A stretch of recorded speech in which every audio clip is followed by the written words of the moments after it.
Farmer John has two milking barns, each of which has a large milk tank as well as a storage closet containing 10 buckets of various sizes. He likes to carry milk back and forth between the two barns as a means of exercise.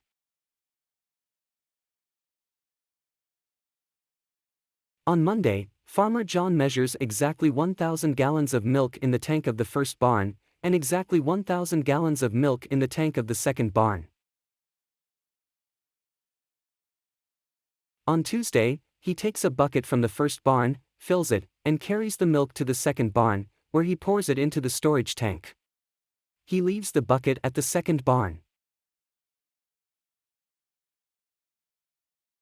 On Wednesday, he takes a bucket from the second barn, possibly the one he left on Tuesday, fills it, and carries the milk to the first barn, where he pours it into the storage tank. He leaves the bucket at the first barn. On Thursday, he takes a bucket from the first barn, possibly the one he left on Wednesday, fills it, and carries the milk to the second barn, where he pours it into the tank. He leaves the bucket at the second barn.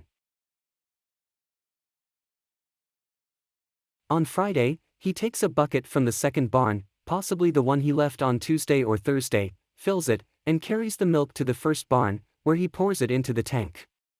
He leaves the bucket at the first barn. Farmer John then measures the milk in the tank of the first barn. How many possible different readings could he see?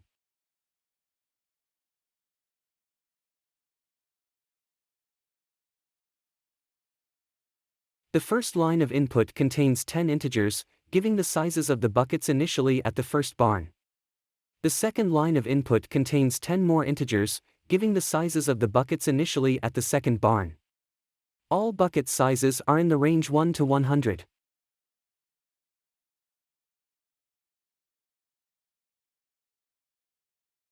In this problem, Farmer John randomly picks a bucket from alternating barns and moves it across. There are 10 buckets in the barns on Mondays. Apparently, Farmer John does not exercise on Mondays.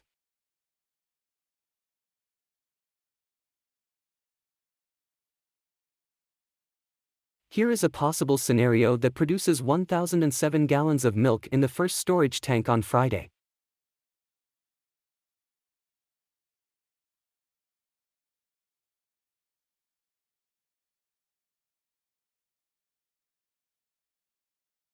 This sequence produces 1,008 gallons of milk in the first storage tank on Friday.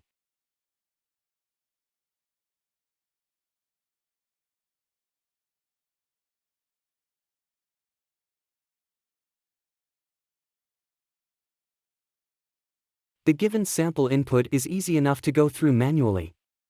Let's do it.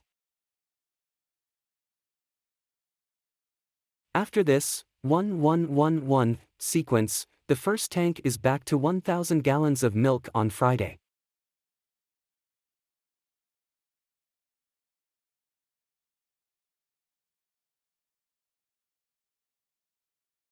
We can carry the 2-gallon bucket instead of the 1-gallon bucket back and forth as before.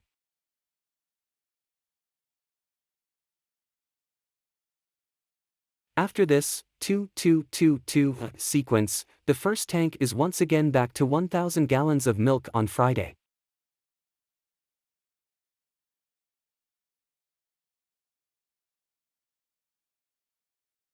This time Farmer John lifts heavy buckets the first 2 days. He gets tired easily. So the last 2 days' exercises are on the lighter side. After this 2511 sequence, the first tank now has 1,003 gallons of milk on Friday.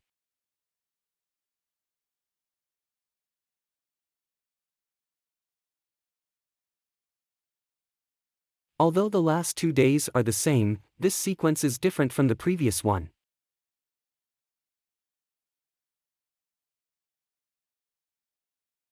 After this 1511 sequence, the first tank now has 1,004 gallons of milk on Friday.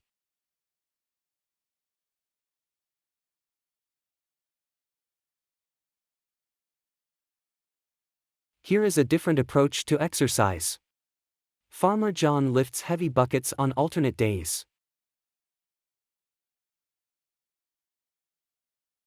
After this 1-5-2-5 sequence, the first tank now has 1,007 gallons of milk on Friday.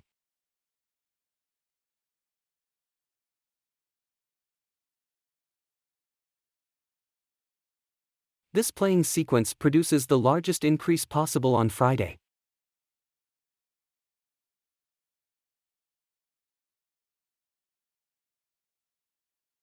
After this 1-5-1-5 sequence, the first tank now has 1,008 gallons of milk on Friday.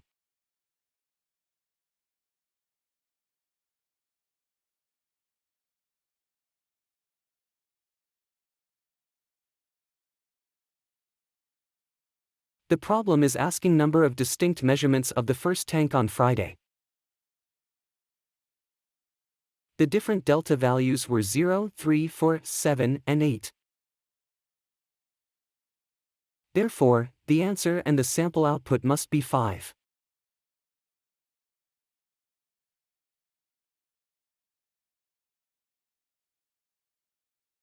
On Tuesday, Farmer John has 10 ways to choose the bucket he will carry from B1 to B2. On Wednesday, he has 11 ways to choose the bucket he will carry from B2 to B1. On Thursday, he has again 10 ways to choose the bucket he will carry from B1 to B2. Finally, on Friday, he has again 11 ways to choose the bucket he will carry from B2 to B1. This number is quite small. You can expect to carry out several millions of loops without any timeout issues.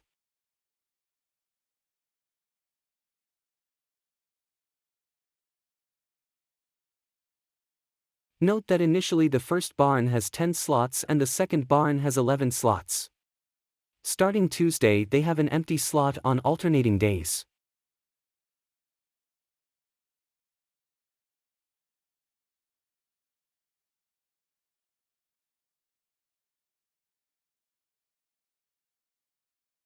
We can represent the stored buckets with two arrays.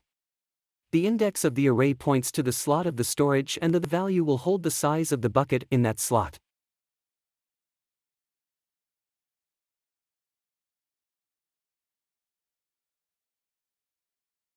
When a certain slot is empty, we can set the corresponding value of the array to 0. Any number outside of the 1 to 100 interval will work as well.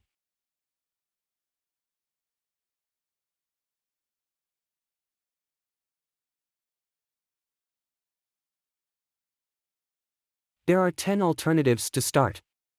The natural choice is to start carrying B1 0 on Tuesday. B1 0 becomes 0 and B2 10 becomes 1.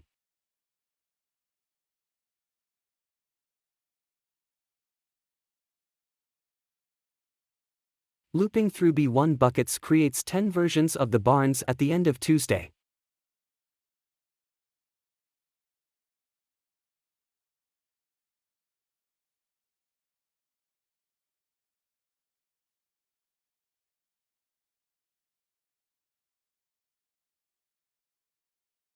The exercise changes the second barn too. Its empty slot is now occupied with the carried bucket.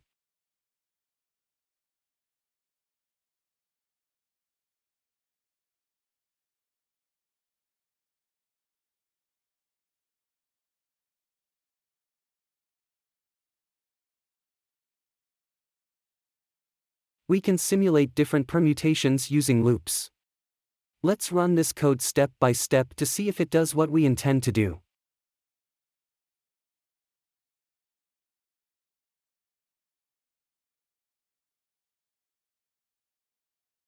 The triangle is where we are in the loop.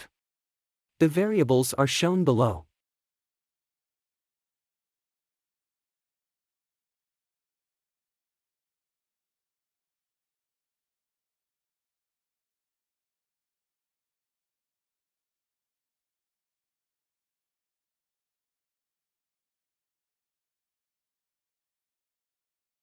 Something is going wrong.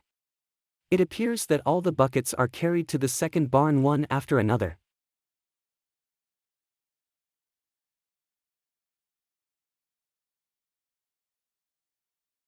Except the very first iteration, the first barn is not in the shape as we expect to find when we come back for another permutation.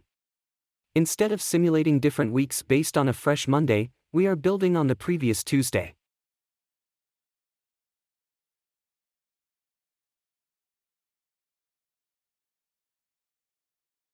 Here is the modified code with correct initialization of barns. Each time we try a Tuesday permutation, the barns are reset to their Monday states so that permutations are independent from each other.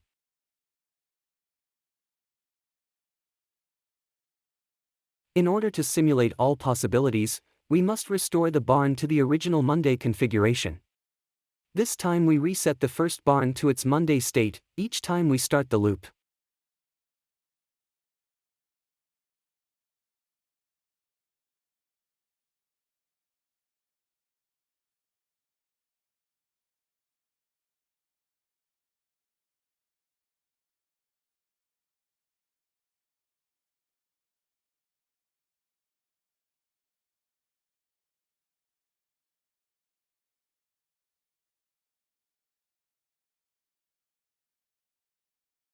The next step is to build the Wednesday loop.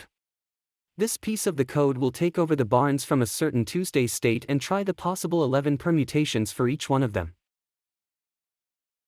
Here is the full simulation of 2-day sequence of i=0 case. For 10 different Tuesday cases, we try 11 different Wednesday exercise.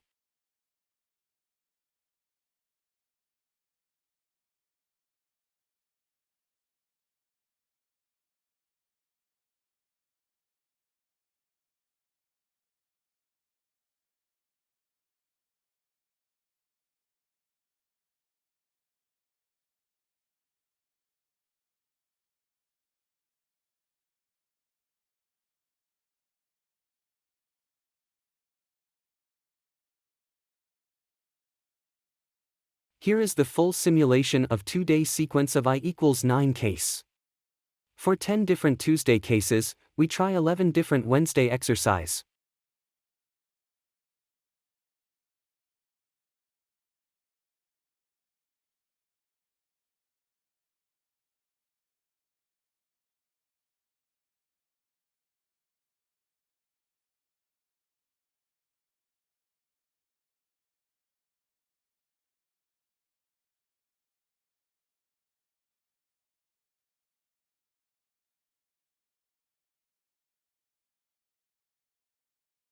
On Thursday we try all different permutations based on a given sequence of Tuesday and Wednesday. Here is the full simulation of 3-day sequence of i=0 and j=0 case.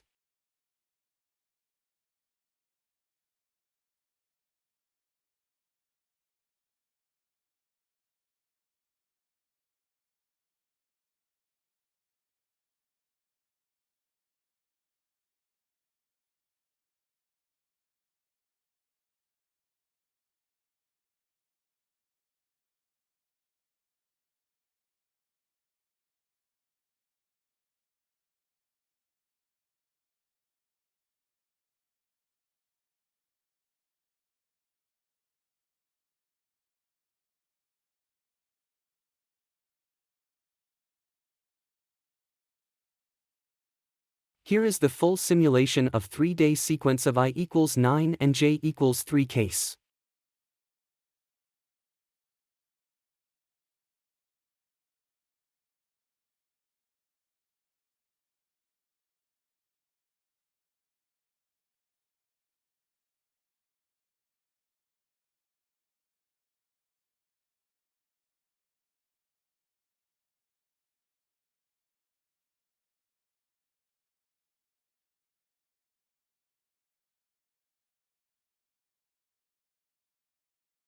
On Friday, we carry one bucket back to the first barn and read the amount of the milk in the tank.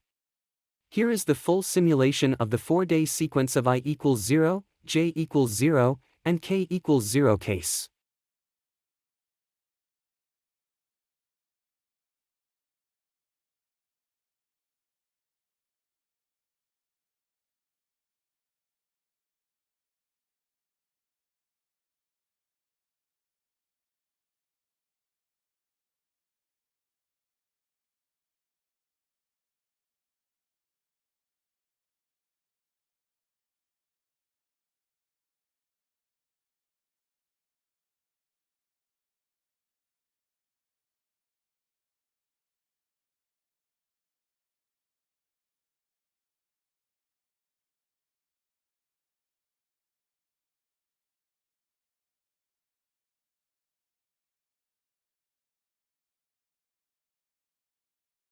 For each sequence ending on Friday, we should record the readings so we can print number of different readings at the end.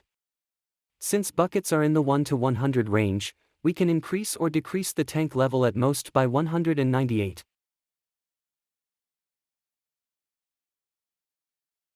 So, an array of size 397 will do the job to keep the calculated deltas on Friday.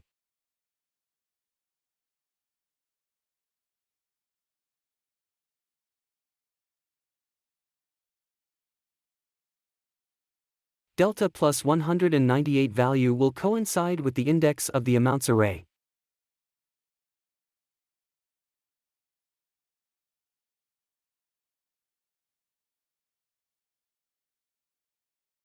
Now it's time to put together pieces and run the code to produce the output. Note that assignments of zeros to empty slots are removed, because until Friday we don't make a reading. On Friday, when we take the reading, the empty slot is replaced anyway. So, symbolically it has a value, but practically it does not mean anything for this problem. Java and C++ versions of the algorithm may easily be implemented.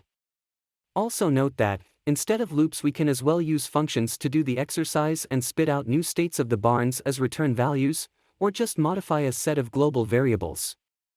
As per the representation, instead of using arrays of 10 and 11 sizes, one can use an array of 20 for the buckets and another 20 for the location of the buckets. As usual, there are many ways to solve a given problem. Thank you for watching. Let us know your feedback in the comments. For more USACO resources, visit our website www.starleague.us.